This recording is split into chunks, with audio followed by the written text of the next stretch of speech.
Welcome to the Iolani School podcast. I'm John Tamanaha, Director of Interactive Media. This is our 32nd episode as we continue to talk with people associated with Iolani School to hear their personal stories. This time we sat down with Miley Cox of the mighty class of 2025. As you will hear, Miley is an extraordinary young woman with a joyful and graceful spirit. She has contributed to Iolani in many special ways during the past 4 years. One of 10 Neighbor Island students in our residential life program, Miley provides us with an insider's perspective on the boarding program and its cultural connections. She also shares stories about memorable experiences within the Iolani Fine Arts program, independent science research, and the Chapel Council. 10 days after we recorded this conversation, Miley delivered an eloquent baccalaureate speech, and 6 days after that, she received the Bishop's Award at commencement.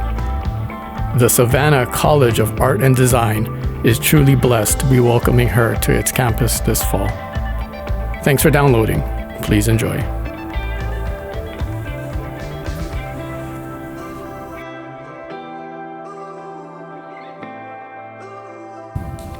I'm going to show you a couple pictures. Okay. Oh my goodness. This is you, Holy Miley smokes. Cox, on move-in day. Oh my gosh. In August of 2021. That is too funny. And in classic Iolani residential life form, yeah. Susie Choi, the Yes. class of 2022 from Yes. South Korea, is helping you along the path. Yes. And my Target pillows for $3. Oh my goodness. You know, Wow. we always see that in for college. You Yeah. know, and then but Iolani School with the residential life program, move-in day. And the masks. Holy smokes. With all of those bags that you guys got. Yes. And you do need the help. Oh, absolutely. Of the residential life. Yeah, I think every year I probably still came back with the same amount of stuff, regardless of like returning. I still had probably 20,000 bags. Maybe the most on that first day. Yes. And then here you are. Oh my goodness. Moving into room 510. 510. Probably a great view up there on the top floor. Oh, absolutely. Yeah.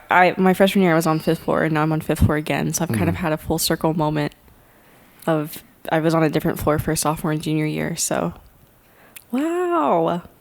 Maybe we'll post those pictures in the show notes so that people can get an idea of what you're looking at and how amazing that is. But How does it make you feel to be looking back in time? Almost 4 years now. Yeah, it's crazy. Like, yeah, I'm just so proud of myself. And I wish I could have like told this girl like, hey, you're going to be fine and you're going to do so great and have so many amazing opportunities. I think I just mentioned college move-in day. Yeah. Those students they're young adults. Mm-hmm. You're a freshman in that picture. I was 14 years old. We see it every year. That's very young. That's so young. Yeah. And so to kind of acknowledge that, yes, there are challenges when you're that young and you're going to live somewhere else and you're going to be away from your family. But I had a hard time when I was 18, when I went to the University of Colorado at Boulder, sight unseen.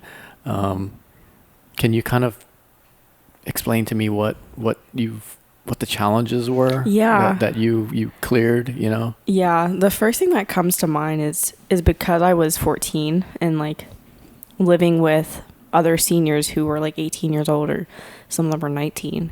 I think like looking up to them for one, and then two, like trying to balance understanding that I was just 14 while also trying to find the balance of that while also trying to kind of transition smoothly into living with older people as well as being in high school and being away from family. It was hard to find that middle ground of being still a kid while also like basically being super independent.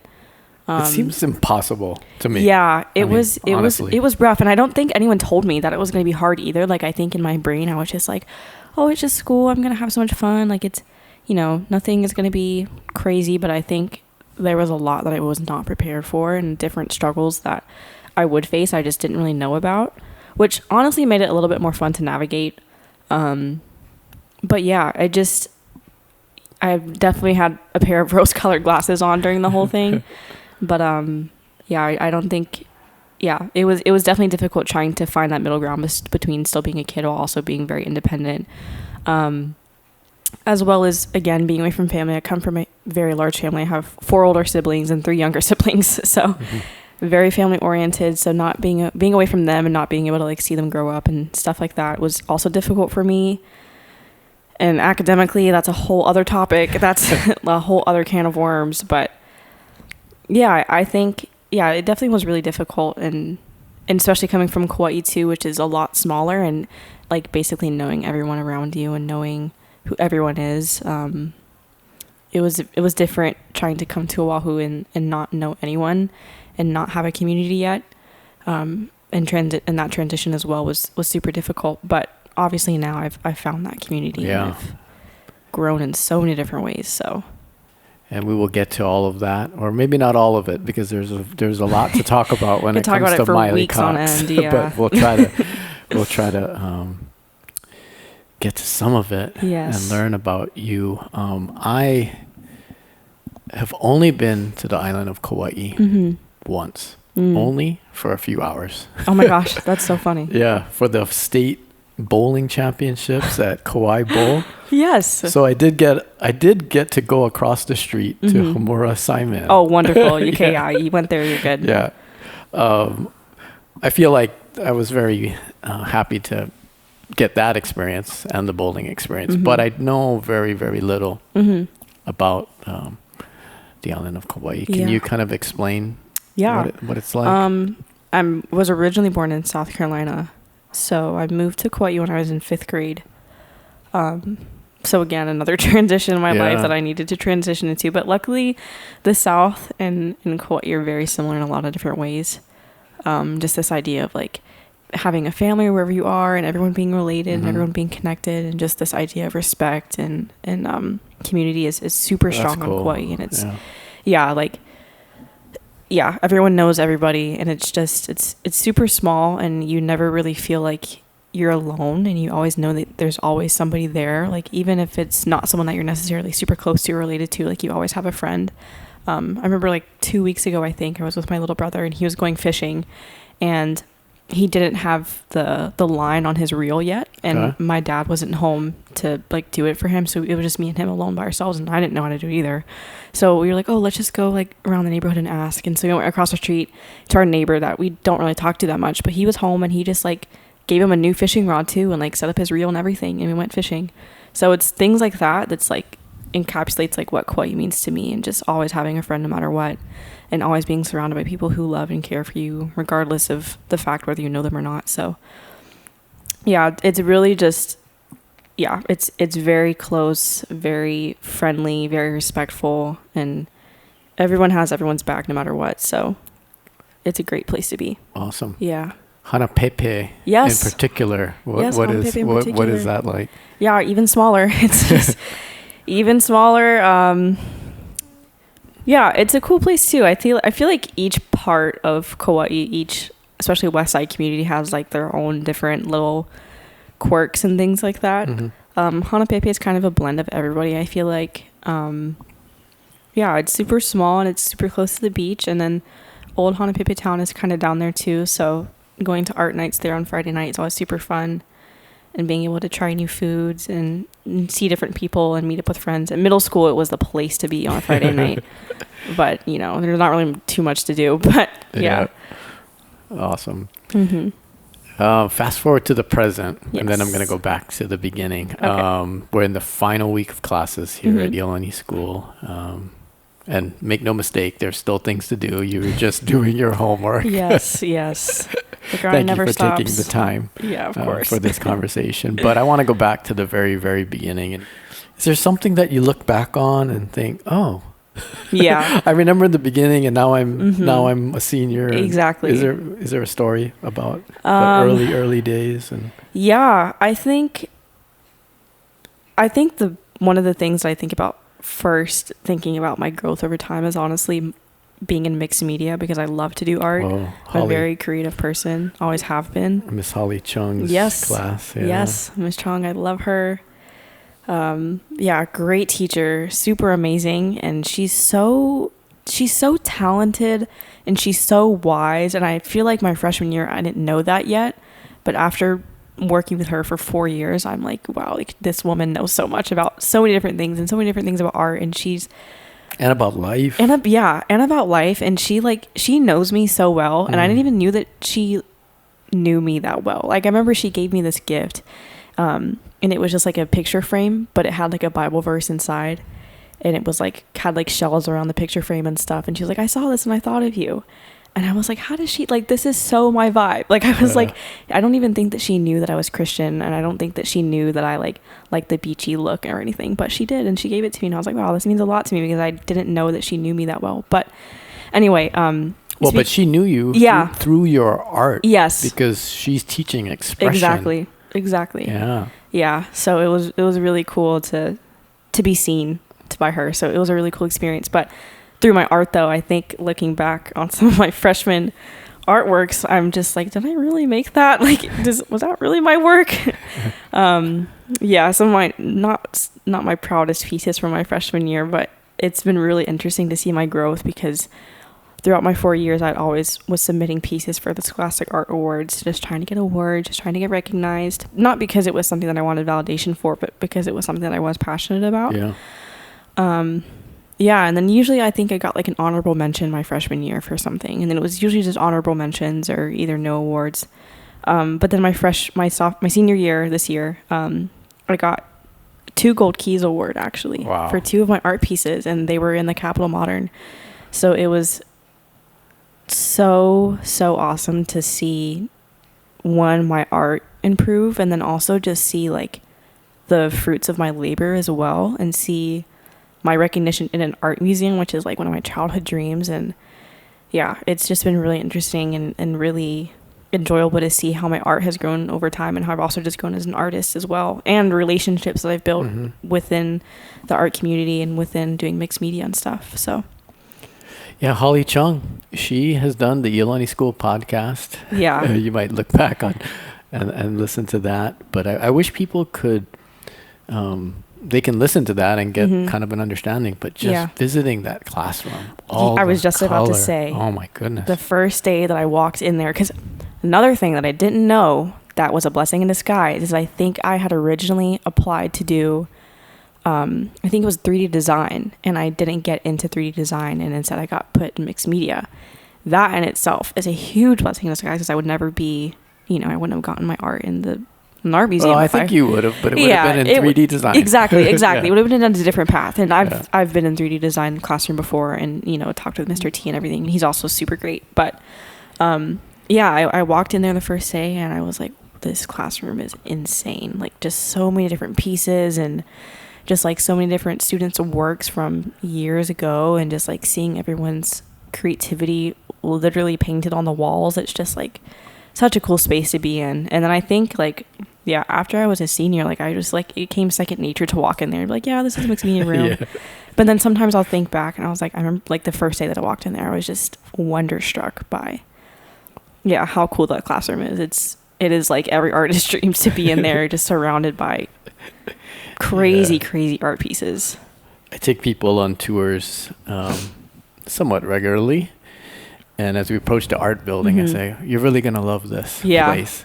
And then, we see it every day. And I say, this is maybe, no offense, but the least artistic building on campus. But wait until we get inside. Yeah, exactly. I feel like if you were to look at it from the outside, you'd never even know. But there's so many different little...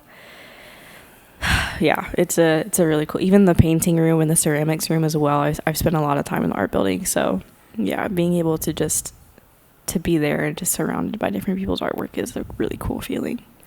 Was it maybe, not to put words in your mouth, but I'm curious, was the art and the expression and her classroom and her vibe and the way she is and how she teaches, is that helpful to get you through some of the challenges that you were facing, that teenagers face? Yeah. Like I said, art has been something that has been an integral part of who I am my entire life. And I think moving here, like kind of being away from my roots with family and being away from roots on Kauai, and even in the South too, like not having really a strong connection to anything was super difficult for me. But being able to practice art and be creative was like the one thing that kept me grounded and kept me connected to who I am, regardless of how much change was happening around me. So yeah, I think being in her class totally helped me a lot. And I wasn't even necessarily doing pieces that were about transition and change and, you know, new beginnings. I never really did pieces like that, but it definitely allowed me to just stay connected to like who I am at my core. Like I said, just regardless of all the change that was happening. And we will post photos of your gold key arts in the show notes so people can enjoy that as well. I do have to mention that you're a student in the fine arts program here. I am. But you're also a student in the performing arts program here with hula. Yes. Tell me about hula. So when I moved to Kauai, I first started dancing when I was in 5th grade. And then I shortly joined the halau afterwards on Kauai. Yeah. And then so coming here, I was also able to, again, continue something that was super important to me.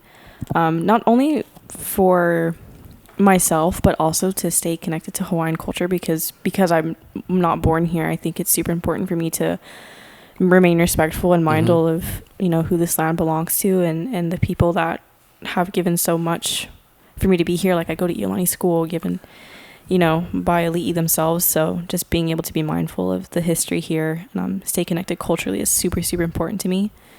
So yeah, being able to do that and also just being with Auntie Lehua, who is also such an important person in my life. She is really amazing. So loving, so kind, so respectful, and so funny too. But yeah, I think being with her as well and being able to dance with some of my best friends and, you know, it's been a really, really enjoyable experience. And I'm super sad that it's over, but I know that I'll always have the memories of dancing in Hawaii and in class with me, so. Just looking at your face when you talk about these things and these teachers and the smile, it's so contagious. Yes. And I see you around campus, and it's a genuine enthusiasm. I don't know. Does that make any sense? Like, absolutely. This is who Miley Cox is. Yes. I need to get to know where that comes from. Yeah. And you know, all of these things are just kind of flowing out from you, and it's really awesome. I'm sensing like an energetic and a positivity from you. Yeah. Do you know that like in yourself and and then we all go through ups and downs. I think being like I've meant like kind of touched on before, like being rooted in Christianity, being positive and being hopeful is something that's super, super important to me as well. I think I find a lot of my energy and a lot of my enthusiasm from my religion and from my faith. But I think along with that too, like I said, doing things like dancing hula and doing art and staying connected to the school in different ways, and it's allowed me to stay connected to who I am and make me excited to be me. I recently I was trying to write my acceptance, like little note about who I am on my college acceptance page on Instagram. Okay. And I was just like trying to like encapsulate like all that I'm passionate about into like 30 words. And I was like, how do I do that? Like I literally could talk forever and ever about all the things that I love to do because there's just so much. And I feel like, being here, I've really been able to kind of like explore like a bunch of different parts of me that I didn't really necessarily knew that was there. And I think part of that journey has really allowed me to be enthusiastic about myself and who I am. Like for example, I did science fair this year. Yeah. And did, I did science fair and I did independent research, and I am not a science person. I have never been a science person. My mom is, and she was super proud of me. But yeah, I previously I would have never ever guessed that I would be like, I was in state science fair. I was like, that's not who I am, but I did it and I had a great time. I maybe would do it again. It was a really cool experience, and it was really nice to see myself venture into this other part of myself that I didn't necessarily knew was there. So yeah, it was a really fun experience. And I think, yeah, through all my journeys of trying to figure out who I am and what I like to do and all my passions and balance them as well has really helped me to just be enthusiastic about all the opportunities that I've gotten and enthusiastic about who I am and all the opportunities that come in the future too, to further explore myself. There's so much to talk about. I'm kind of worried that I'm not going to touch upon everything. You mentioned the science aspect. You mentioned your faith. I'm gonna kind of go in that direction right now. I have a printout of the daily bulletin from Monday, April 21st, 2025. This was the day that Miley Cox and Elias Kagawa were up in the Sullivan Center, the 4th floor, giving their presentations. Yes. In the Hybrid Spring Science Symposium. I went to that. Yes. I really enjoyed your presentation. Thank you very much.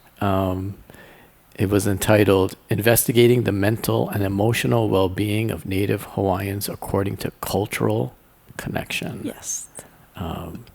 Can you shed some light on for our audience? I went to it and it was really good. It was really well thought out. Being from Kauai, obviously very rural, spent a lot of time outdoors, just doing things like fishing, occasionally surfing, although I'm not too good at it. But yeah, just being outdoors, working in Lo'i a lot was something that I did a lot over the summer. Especially with my siblings. It's something that I'm super passionate about. And I also mentioned giving back to the land and just being mindful of people of this land and Native Hawaiian culture and everything. So it's something that's super important to me. But yeah, my project was based upon Native Hawaiians staying active in culturally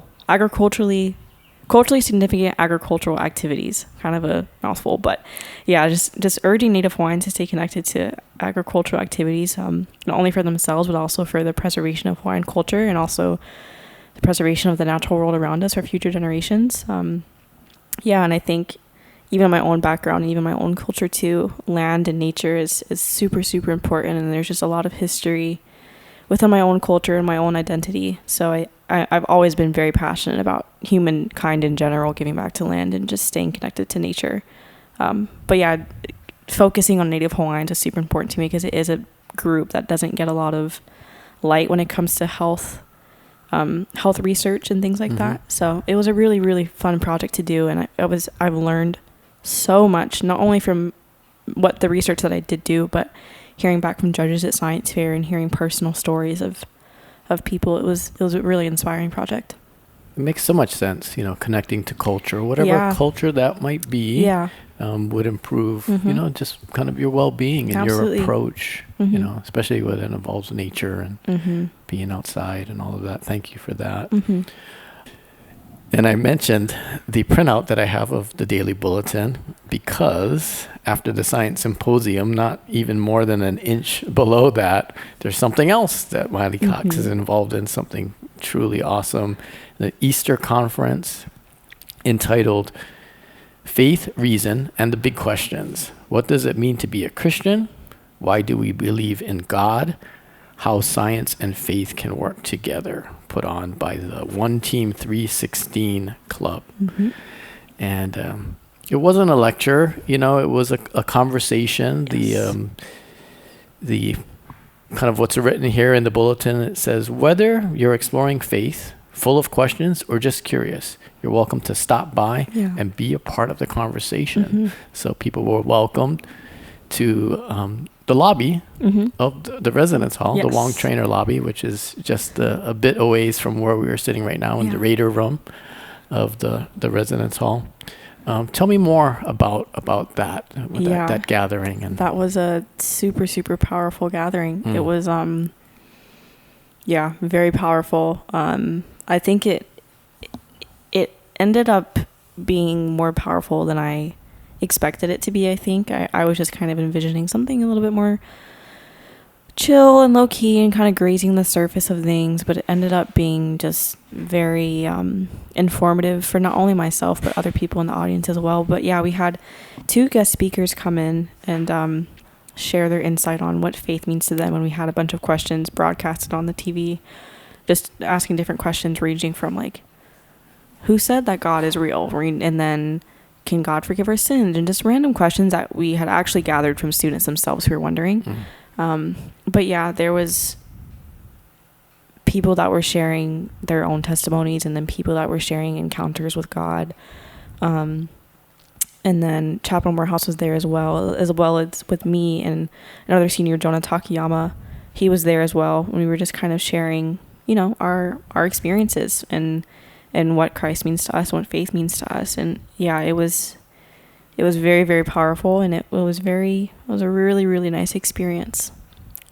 Very cool. Thank you for doing that. When you ask the Iolani community or throw it out there that they can come by and have questions, they will come by and have questions. They will come by and have questions. Yeah. It was more people than I was expecting too. So it was really great. And there were some teachers there as well. And so it was also, I guess selfishly, I also really enjoyed having teachers there, because I think it was nice to have them see like a different part of me that they may not have known before.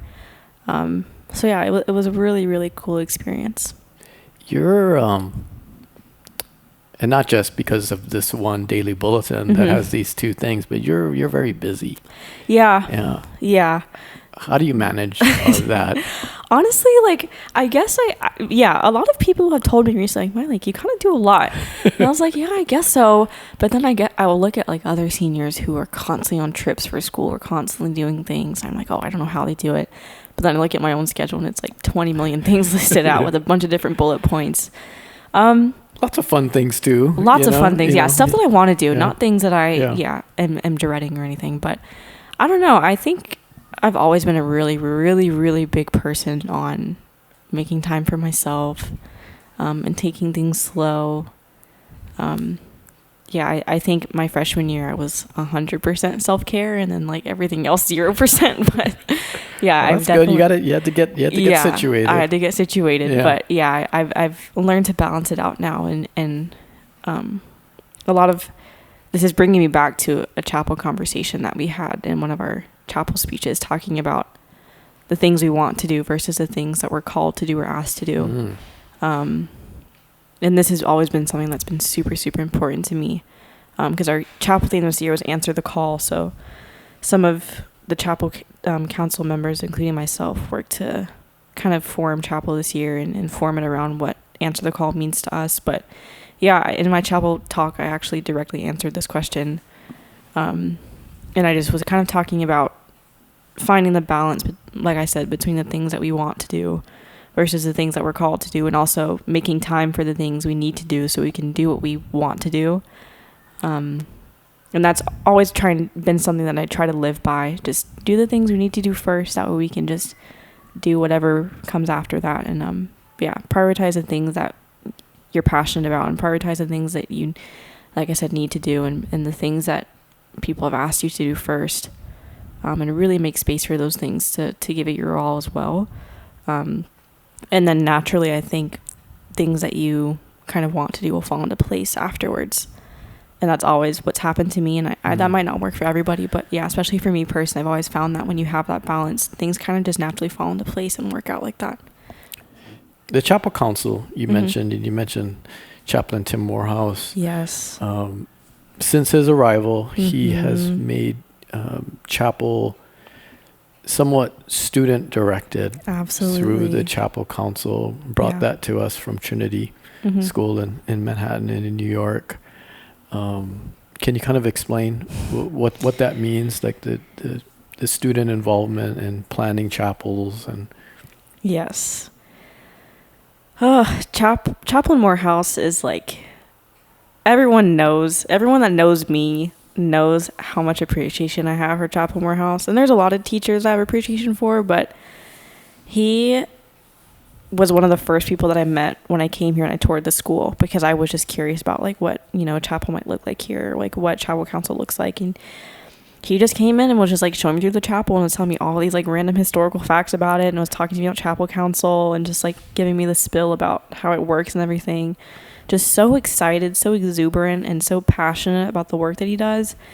And yeah, he was one of the first teachers that I met, and he ended up writing my letters of recommendation for college. And he is so amazing. But anyway, Chapel Council, he has really, like you said, turned Chapel into a place that is student directed. And I think a lot of our work goes towards, especially myself, writing speeches for Chapel and kind of building off of what the theme might look like for the year. Also, planning the theme is completely student directed. He kind of, puts some insight and helps kind of sort the opinions around. But yeah, students come up with a theme for Chapel every year. We also plan, when we have guest speakers, students are the ones who come up with who speaks in Chapel. When students speak, they're the ones who come up with the students that are speaking, as well as just how different things might work for like Easter Chapel or things like that, as well as Christmas Chapel. That's also very much student directed, obviously with the help of Bishop Bob and everything. But yeah, a lot of it is very much student directed, and what the talks actually look like, and all of the readings as well get pulled from students before Chapel actually starts. And the readings that we have in the beginning, those are obviously student read and are often come from students. So yeah, thank you for all of the work that you and your fellow students have done through the years. It's really well done. Yeah. Chaplain Morehouse told me when he came years ago, Chapel is where the school talks to itself. And that's what happens in there. Yeah. And it's really, really awesome. There's something else that one of the many, many, many things he's told me that's also stuck with me, just pertaining to Iolani in particular. Just kind of describing the Chapel as being like the heart of our school. And like before, I guess he came, he was kind of describing it as like this heart that kind of wasn't plugged in. Like the windows were always closed, the doors were shut. It wasn't a place where students were really allowed to be in unless there was Chapel. And how, like, I guess a lot of what students have done is plugged the Chapel back in and plugged the heart back in of the school. It obviously sits in the middle of campus, but now it feels like it's the middle of campus, and it feels like the center more than just this location. And I think as a senior and as a typical Iolani student, everyone complains about Chapel. I don't want to go to Chapel. But I think as a senior, like talking to more people about it, they realize like Chapel was the one space to go before school started to just breathe and like let it go and just listen to other people, hear other people's words. There were, some really, really, really insightful things have been learned from Chapel, and just gained. And I think even if people don't recognize it, like subconsciously it has an effect, and it has an effect even when we don't realize it. And it really it calms your nervous system too. Like just to be able to sit down and just listen and just slow down, especially in a school that's very fast paced, to have that space to do that is so powerful. And it's just a really, really, it's a very needed thing. And it's very needed in our school. I go to Chapel with the senior class every week. I try to, and I find it to be really beneficial. I learn too as well, which is what we all try to do here in life, and especially if you work at a school. This morning at St. Albans Chapel, yes, Mrs. Melanie Finkston gave the homily about wisdom. Yes, super powerful.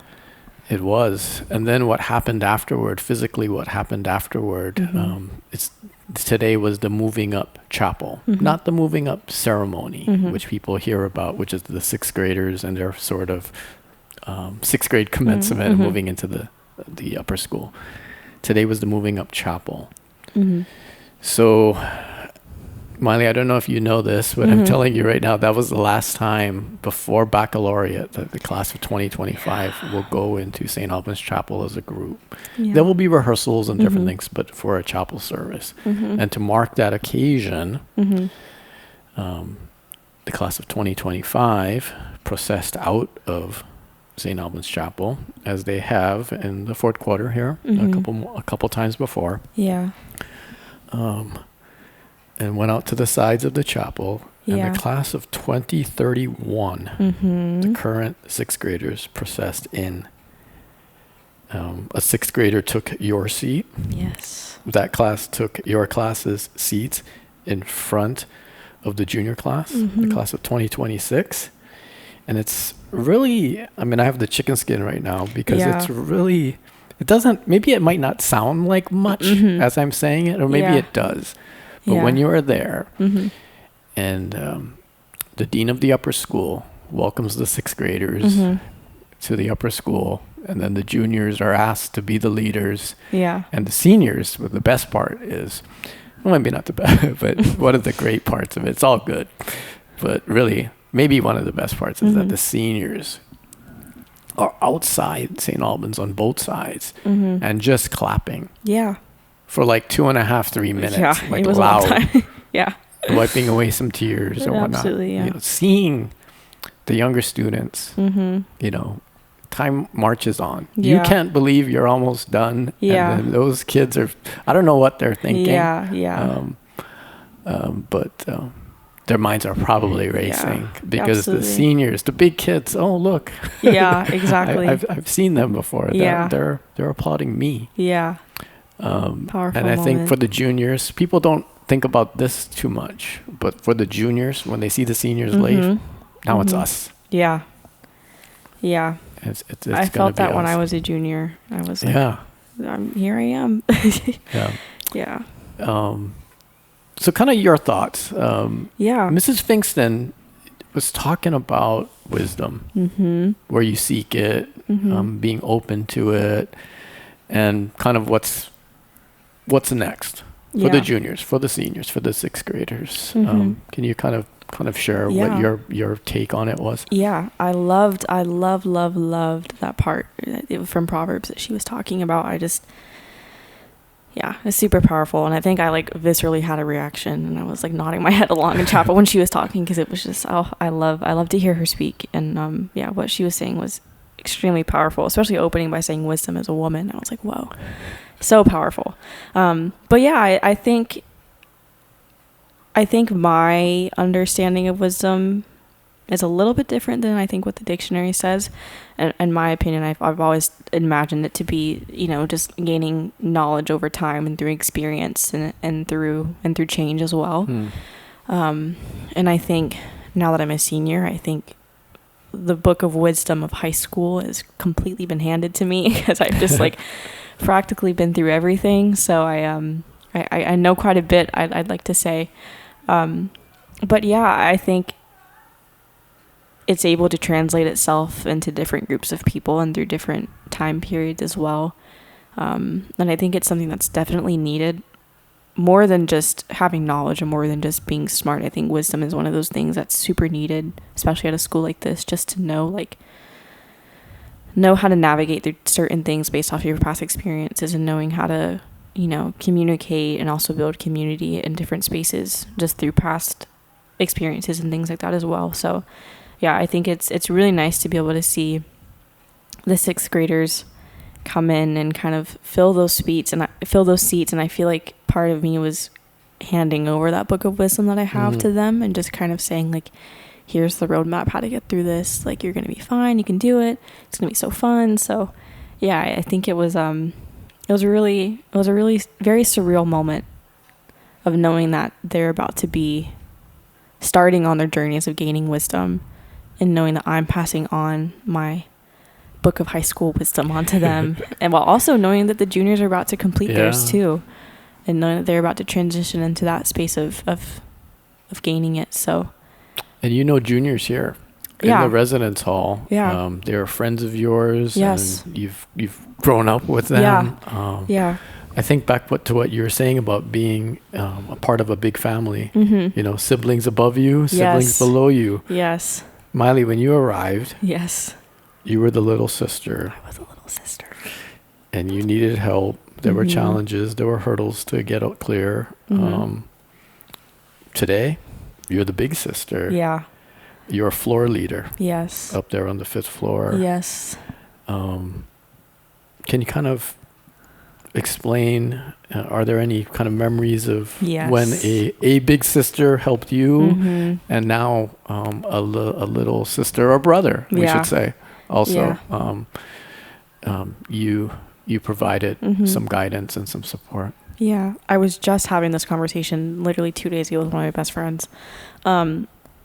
For me, I think back to my sophomore year, because I was not really the little sister as much anymore, but I still was. I was kind of, but not really. It's a really awkward space to be in, being a sophomore, because you're not really up there, but you're not on the bottom either. Yeah, you're a sophomore. You're just, there's no other way to say it, but you're just a sophomore. You're just there. So, yeah, it was like really, really transformative year for me. Really, really awesome people that were seniors that year that I was best friends with, that I still talk to today. Class of 23, my sophomore year, there were 2 people that I'm thinking of. There's multiple people, but in the dorm, there's specifically 2 people that I'm thinking of, Avi Gupta and Grant Yoshida. Oh, okay. Grant Yoshida is from Kauai as well. Yes. But that class was so kind and so helpful, especially with me, just giving me like advice on like how to make it through the dorm specifically, and just, you know, how to just stay strong being away from family and everything. And also just like made me super excited to be a senior, because I just saw how much joy they had and how, you know, excited they were to just be here. And it really made me look forward to being a senior myself. So yeah, I think especially those 2 in the dorm, they really just like served as a light for me through getting through school and just getting through the dorm and everything, and just pushing through the hardships that I had. But like I said, just making me super, super, super excited to be a senior. Now that I'm here, it just feels so surreal to know that I'm in their spot now. I do miss being the little sister, I think, though. I miss having somebody older than me.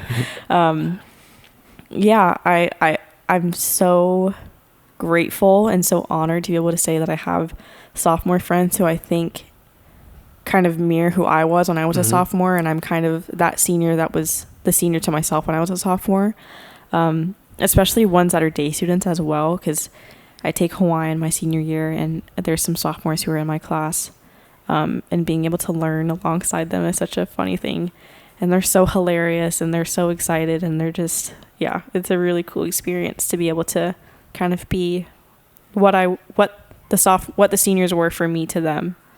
So yeah, it's here at the school, in my experience and the experience of many, the friends you make here at Iolani School or in high school, anywhere, they're your friends for life. Absolutely. And so the class of 2025 is part of you, but you also have your residential life friends.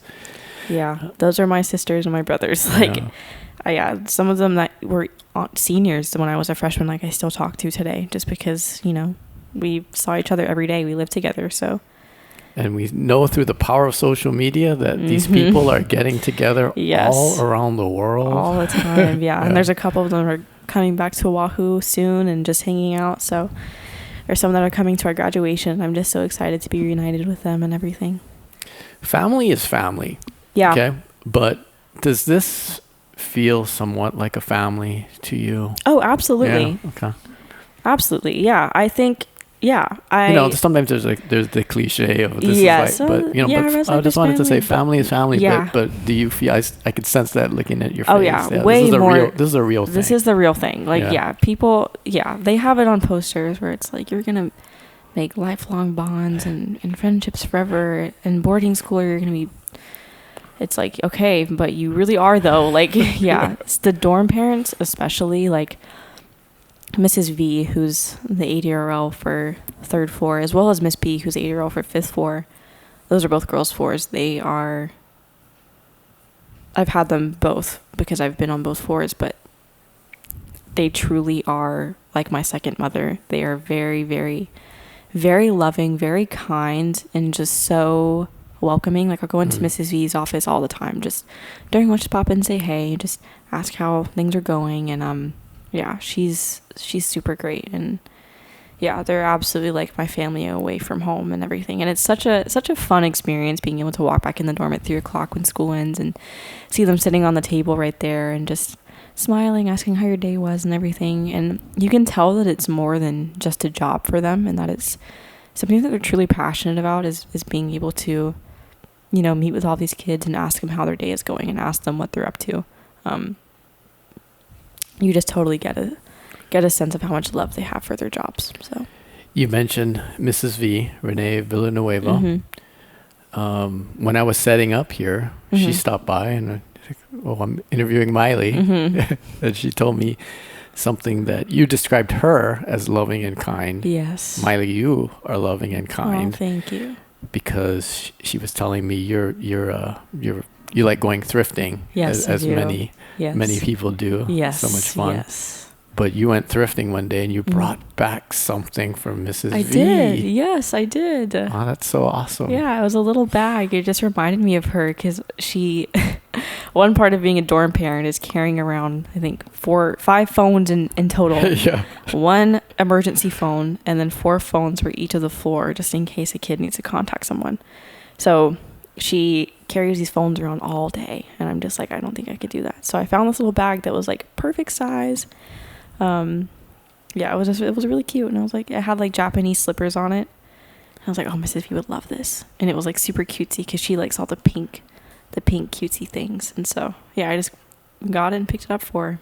That sounds like family to me. Yeah, like it is. knowing people that well and knowing Mm-hmm. what they might need and what they like. Yeah, That's so awesome. yeah. We are in the Raider room in Mm-hmm. the Commons on the first floor of the residential hall. Yes. And on the walls, Mm-hmm. everywhere, and probably you don't see it anymore, but I was taking note of it, Mm-hmm. are these posters. It says, Yes. Iolani, Residential Life. Each member of the Residential Life program is cared for and known. Our mission is to cultivate community and respect while challenging students to live responsibly, show compassion, and build resilience. Yeah. That is so awesome. And then Mm-hmm. under that, core values, malama, Mm-hmm. to care for, kuleana, responsibility, and aloha, Yes. love and acceptance. Yes. And there was the tone of Yes. the start of lunchtime here Yes. in the Raider room. But I just wanted to read that because I think you lived this. Mm-hmm. The thank kind you. of the mission and the core values, you along with many other people. Mhm. But what do you, when you see that, you've Mhm. seen that for probably 4 years. Yeah, well- has that helped you kind of Yeah. bring some framework to what this is and, Yeah. and what it could be and what it means going forward? That mission statement as well as those core values actually did not come into fruition until my junior year, I believe. Oh, okay. Yeah, so 2 years. But regardless of that, I think those values were still a part of being in the dorm for 4 years. And they were instilled within us without people even knowing that. Especially when it comes to malama, especially. It's such a powerful word. And I think it's totally seen just within how people care for each other and how people have grown and are sometimes still learning to care for our spaces. Yeah, I think it's seeing these words now on the walls and seeing them now put into fruition and actively talked about, especially when it comes to our meetings and things like that. But yeah, just seeing them now and knowing that they're there is super helpful. And I think it kind of like puts a label on these feelings that we've been feeling and the actions that we've been doing, and it kind of gives it a name.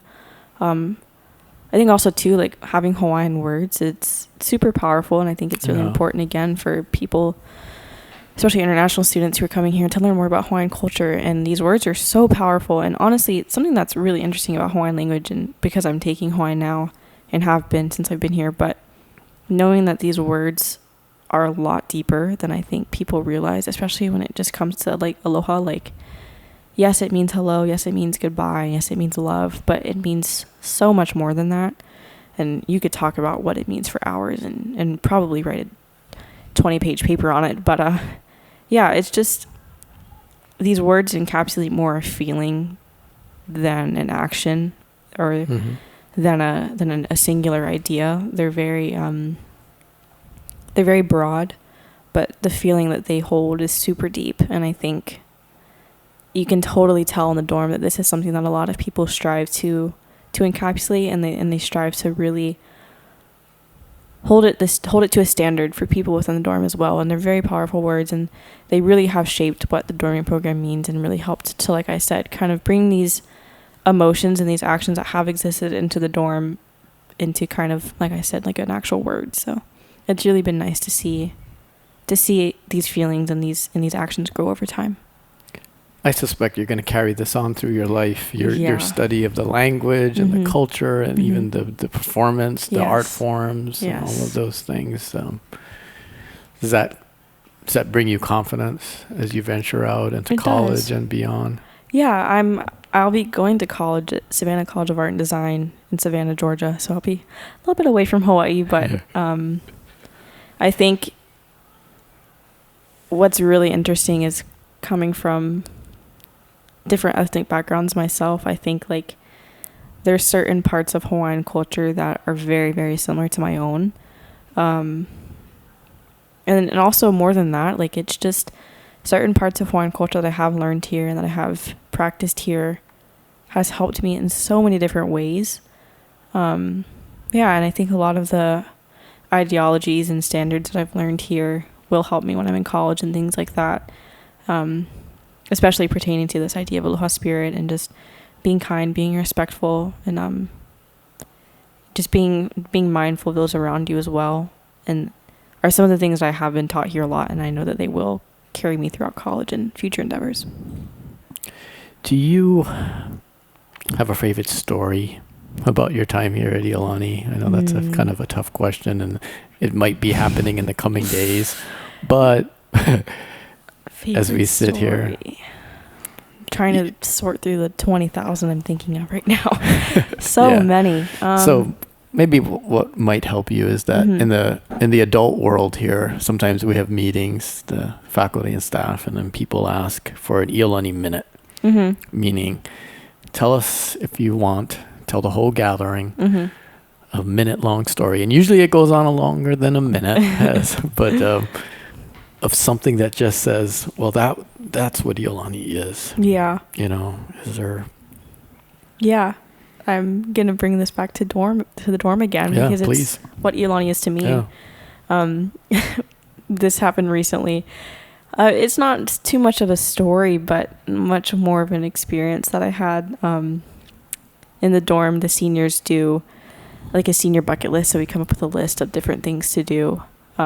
Before your senior year? We do it our senior year before we graduate. Okay. And so each class they come together and they just like go through different things. And some classes they do like, oh, eat at this restaurant, or go zip lining, or go on this hike, or go drive to this place. But our class is super, super, super close because we were one of those first groups of people within the dorm. Recently, our total, all of our senior bucket list, I think the first one we did was parasailing, if I'm not mistaken. Parasailing and banana boating. Okay. Yeah. And then the second one we did was an overnight camping trip at a beach house on the east side. And it happened to be just all girls because none of the boys wanted to go. So it was really, really nice. It was a really cool experience. That was probably better. Oh, absolutely. We had another one. I can't remember what it was. Oh, we were on a boat and we went snorkeling on the west side, and that was super fun too. And then our last one, we had got foot massages, and we did a self-care night at one of the Res Life staff's house, and masseuses came and gave us all foot massages. That sounds good. Yeah, and we had a really good dinner, and we all just kind of had conversations and hung out. But the specific moment that I'm thinking of is we were given a stack of letters and notes from different people in the Res Life community. So it ranged from different teachers to some of the house parents to some of the people who just happen to work in the dorm. And I have two best friends in the dorm that we kind of travel in a little group, Jade Jackson and Macelyn Ewan, and they're both seniors. And we got our letters, and we was on this really nice property, and it was up in Kaimuki, and it was like overlooking the water and everything, and the city. It was beautiful. And the sun was setting, the birds were chirping. It was just a really nice experience. But we got our letters, and we went up up to the lawn, and you were sitting as the sun were setting, and you were all sitting back to back reading these letters of teachers that had written us like messages of inspiration and of guidance and of just kind words, and just sitting back to back reading these messages and like giggling at some of them and laughing at some of them and just thinking like, wow, we've been here all 4 years, like the three of us, and here we are. And then the very last letter that each of us had was a letter from our parents. So mine was from my mom, Jade's was from her mom, and then I think Macelin's was also might have been from her mom as well.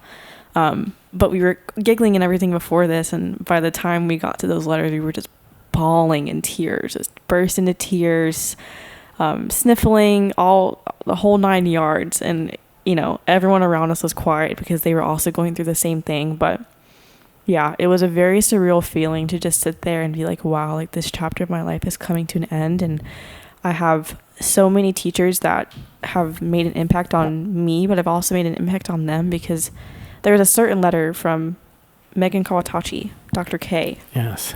Who had written how she's been so happy to see me. I forget the wording that she used it in, but she said that she was so happy to see me bring others out of their shell, as well as bring me out of my shell. Wow. And she was talking about herself. And I think me reading that and realizing like, wow, I've had an impact on the teachers here just as much as they've had on me was such a crazy thing to read. And I think it really touched me, because I was like, wow, I'm so honored for a teacher to be able to say that about a student, and say that, you know, they've helped to shape their life and change their life too. So yeah, it was a very, very, very emotional night, but it was so much fun to be able to sit there with them back to back, reading those letters and just reading these messages of inspiration and of hope and light and joy from so many people in our community that we love and care about. That's amazing. Yeah, it was a really... you helped an adult. Yeah, it was... You know, usually we look at it that other way, exactly, obviously. Exactly. But, wow, that's super powerful. Yeah. Do you think it's kind of this, I think it is, I'll just say this, I think it's that your ability to, I don't know, there's this genuine joy that I think comes, you know, I can feel from you, and you bring out the positive. Do you help people see the positive? Like, are you seem optimistic? Yeah. You know, life is tough. Yeah. Especially in a school environment. Tough. And let me tell you, even for the adults that work here, being here at the school is tough. It's a grind. I can imagine. Yeah. But it's good that, you know, I think we do look at the young people and kind of take their energy and watch their growth and grow as well. Yeah, you know, absolutely. From seeing that. Absolutely.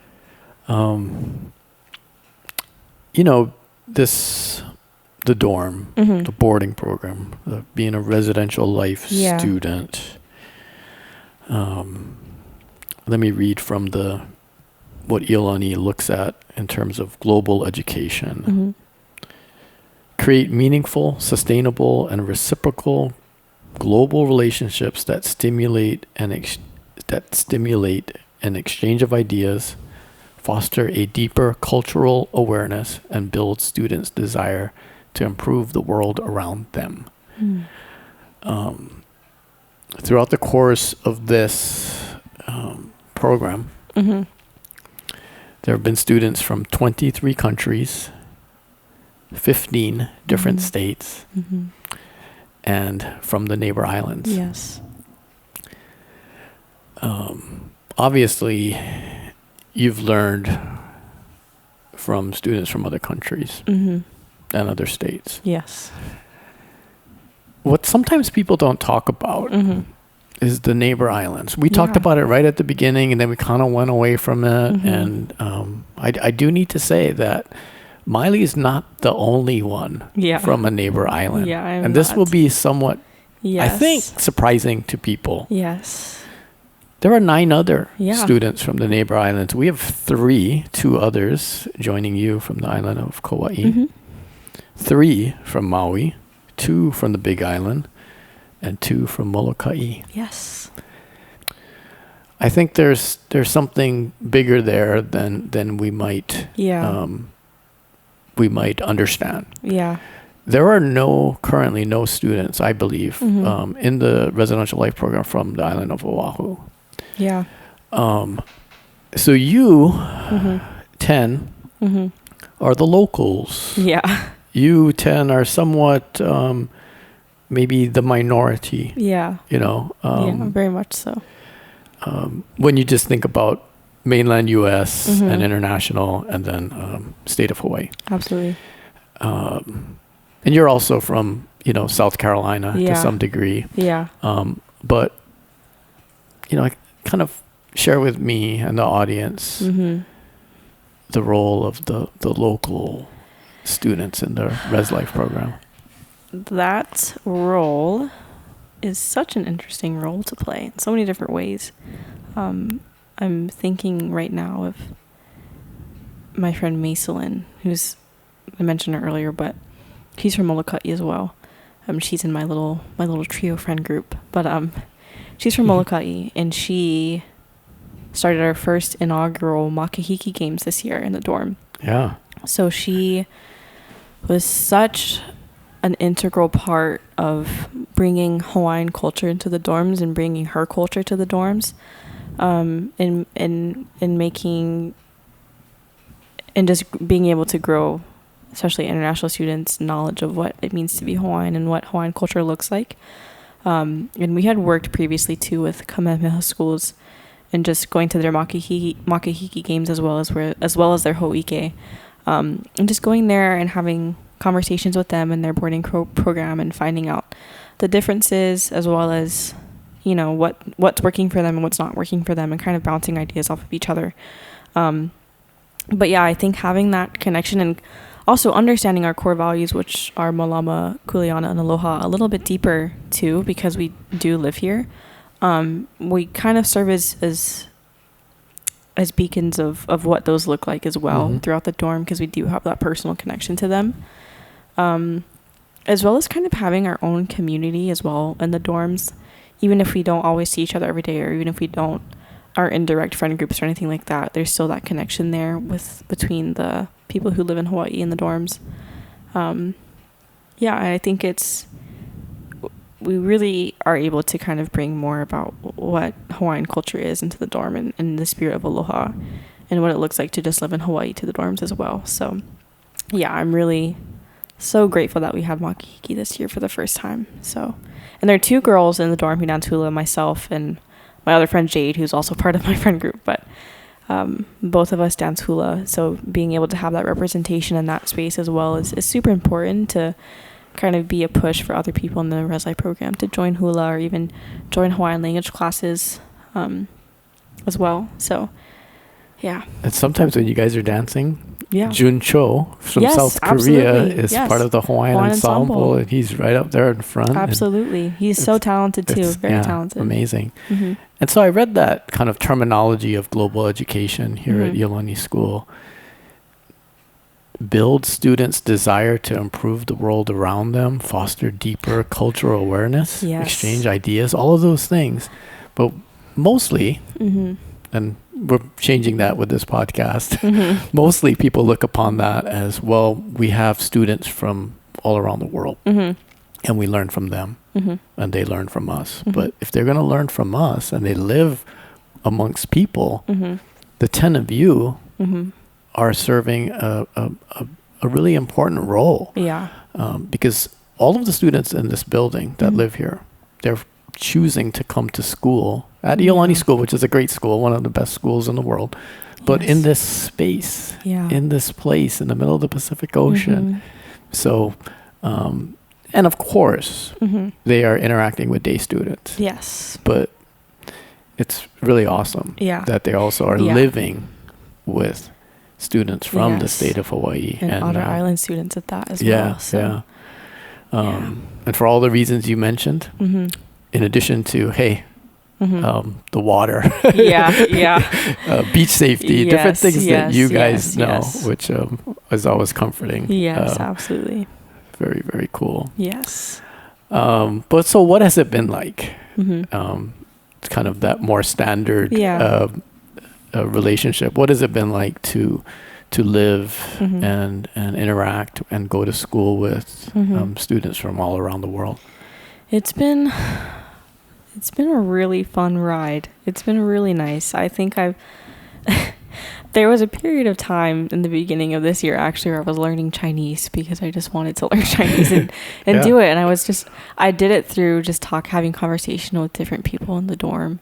Wow. And just like picking up on not things. Easy. Yeah, no, it's not. But they were teaching me certain things to say and how to say certain things. And in no way, shape, or form will I ever claim that I speak Chinese because I don't. But certain words I do know. Fun fact. Even though I know my tone is you not communicate correct. with people in Chinese. Yes. That is cool. Yeah,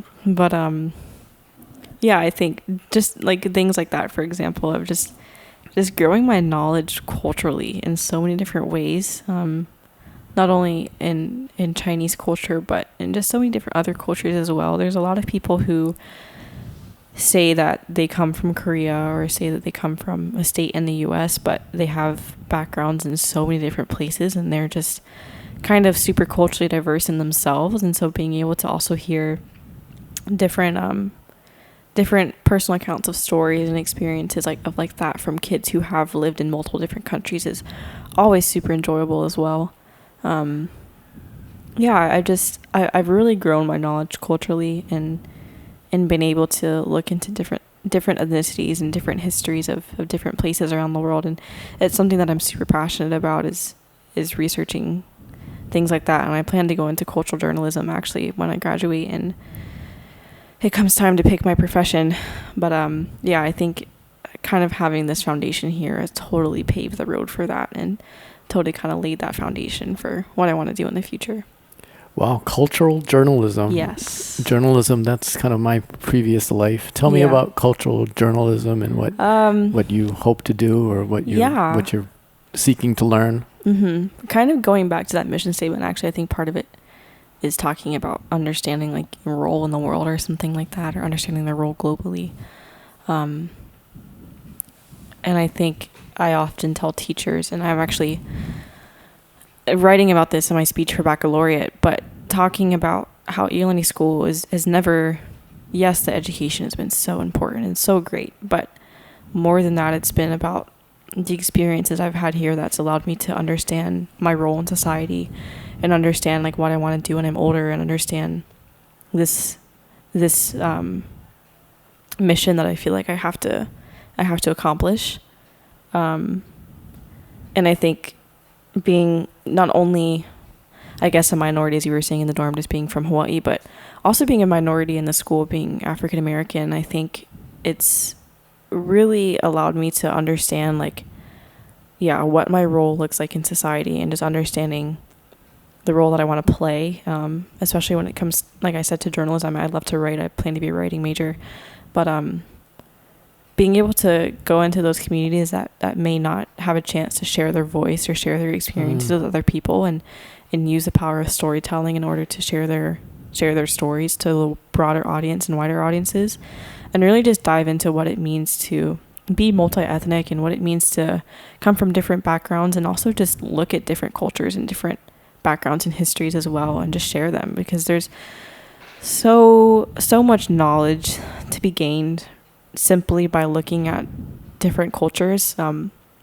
like Hawaiian culture, for example. I'm not Hawaiian, but the things I've learned here have shaped who I am in so many different ways and have helped me in so many different ways. Even when it comes to the independent research project I did, like a lot of that came from certain Hawaiian proverbs that I learned. For example, there's this one that's He li'i ka aina he kawa ke kanaka, which means the land is the chief and the people are its servants.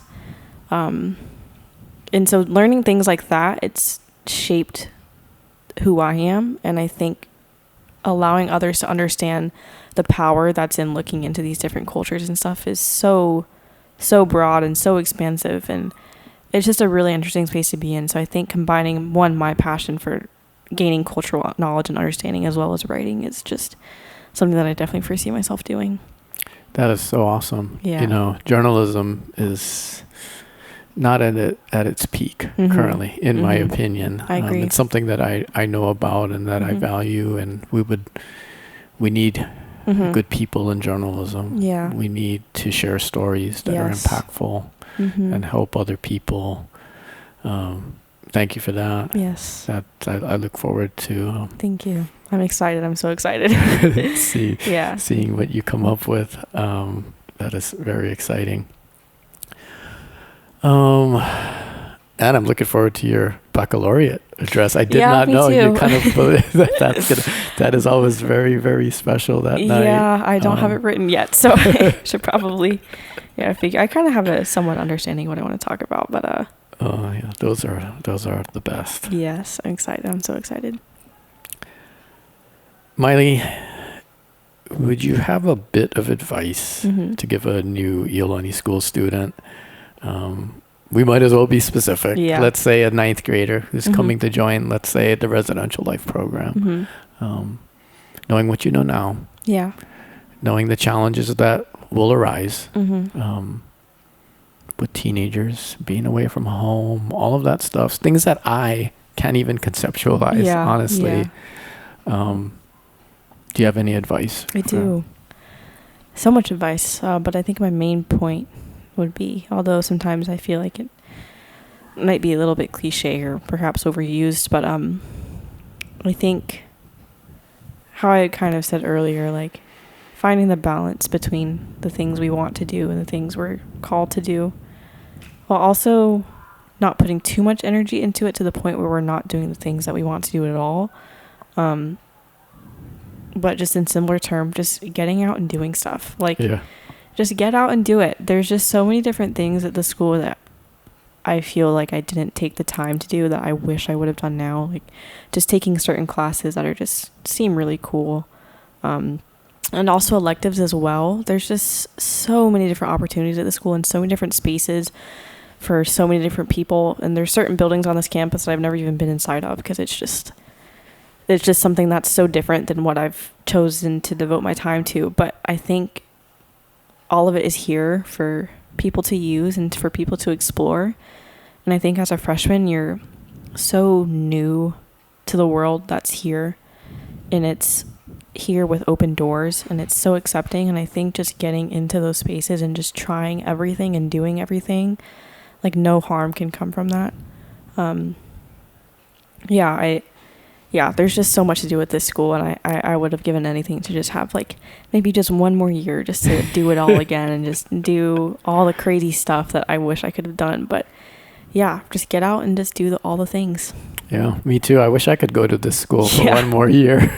Maybe I wouldn't. Maybe I would choose the 2026 school year to go through it, not the 1988 school year. But there's so many things to do here, and I think it's the kind of that tug between the I wish I had, which you don't want, and the I'm glad I did. Yes, exactly. Which is exactly what you do want. Here at this school. If you want to, as we're coming to the close of this discussion. Do you have a message for the people of Iolani School in specific or general? Yes. If you do, and you don't need to, but you don't need to. I know that's a tough ask, but the floor is yours. I guess to the staff of the Res Life program, I would just want to tell them thank you for being my family away from home and really shaping who I am as a person and guiding me and being patient with me throughout my years of transition into who I am now. It would not have been possible without the support from them. And to my best friends, I think along with Res Life staff, they truly have supported me and been patient with me as well, and just really made me feel like me and been like the siblings I don't have while I'm here at school and being away from my actual siblings. But yeah, they've been really very, very integral in who I am here. As well as teachers, I mentioned Miss Chung and Chaplain Morehouse, but they, speaking of them in particular, I have a passion for writing, and I also have a passion for art, and they have allowed me to really just flourish and grow and be confident in who I am and my abilities. And just really understand who I am as well. And without them, I don't think I could have done it either. But yeah, those are some people that are super important to me and have really helped me here. So Wow, that's powerful. Yeah. Thank you so much. Mm-hmm. Going to show you one more picture. Okay. You can put it next to the ones you have in front of you on day one. This is not the last day, but that is the picture of you Science doing your symposium. science symposium last month. Wow. When you look at those two pictures next to Yes. each other, what comes to mind? With young Oh Miley, my goodness. her freshman year, and about to graduate Well, from she- Iolani this- School. Freshman Miley would never believe this picture. She would think it's AI or something. She would not believe that this is actually me sitting here talking about science and STEM research In the Sullivan Center in the Sullivan Center. for Innovation and Leadership. Yes. No, it's your journey. Very cool. Obviously, I've been taking pictures and Yeah. around campus and seeing all the students, and I notice you because of the smile. Oh, thanks. I notice you because of the achievement and the things that you're doing. It's so awesome. Thank you very much. And I really enjoyed this conversation. Yes. And I'm really happy that more people get to hear from you. Thank you. And your perspective, Thank you very which I think much. is extremely valuable. Yes, absolutely. Thank you for taking the time out of your busy schedule. Yes. We of have our course. lunch here now that we can enjoy Yeah. as we get back to the last two periods of the day as we march toward baccalaureate. Mm-hmm. I understand you're going to be giving a speech there. Good luck Yep. with that. I will Thank be you. there to enjoy Thank every you. moment of that. Thank you. Thank you. And commencement on June 7th at 5 o'clock. You guys will Crazy. begin your march Yeah. to the ceremony. No longer a high schooler on June 7th. Yeah. Wild. But the future looks bright for you. Yes, And absolutely. take care. Best wishes. Thank you very, very, very much. Once a Raider, always a Raider. Remember, you can always Absolutely. come back. I'd Absolutely. love to touch base with you Yes. in the future. Aloha. Aloha.